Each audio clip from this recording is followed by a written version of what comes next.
Dans l'extrait suivant, le Théâtre du Petit Bonheur est le nom que portait le Théâtre français de Toronto de 1967 à 1987.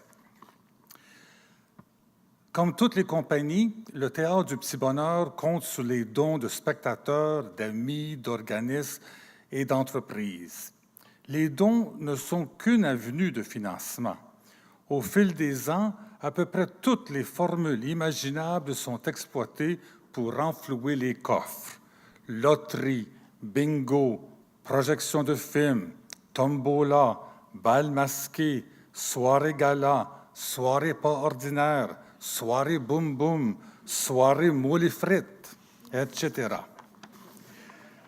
En 1999, le Théâtre français de Toronto est encore une fois au bord du gouffre.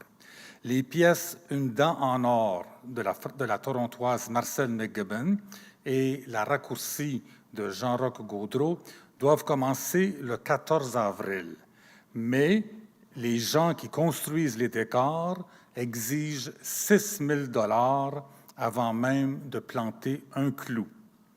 Le compte en banque est à sec et la présidente du conseil d'administration déclare qu'il faut tout simplement mettre la clé sous la porte. Le directeur artistique Guy Mignot et le directeur administratif Ghislain Caron ne sont pas de cet avis, tout comme Claire Pajot et Claudia Leboeuf, qui se mettent dardard au téléphone pour trouver 6 personnes disposées à prêter chacune 1 000 $.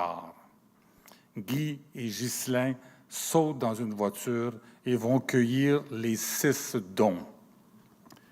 Nous avions vraiment l'impression d'avoir touché le fond du baril, lance-t-il.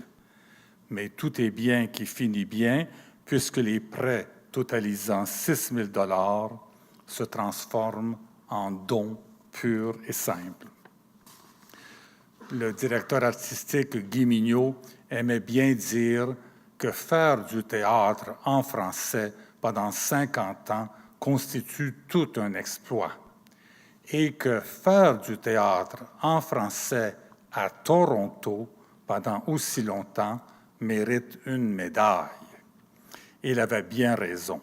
Si un organisme pouvait recevoir l'Ordre de la Pléiade, l'Ordre de l'Ontario ou l'Ordre du Canada, le Théâtre français de Toronto figurerait en tête de liste.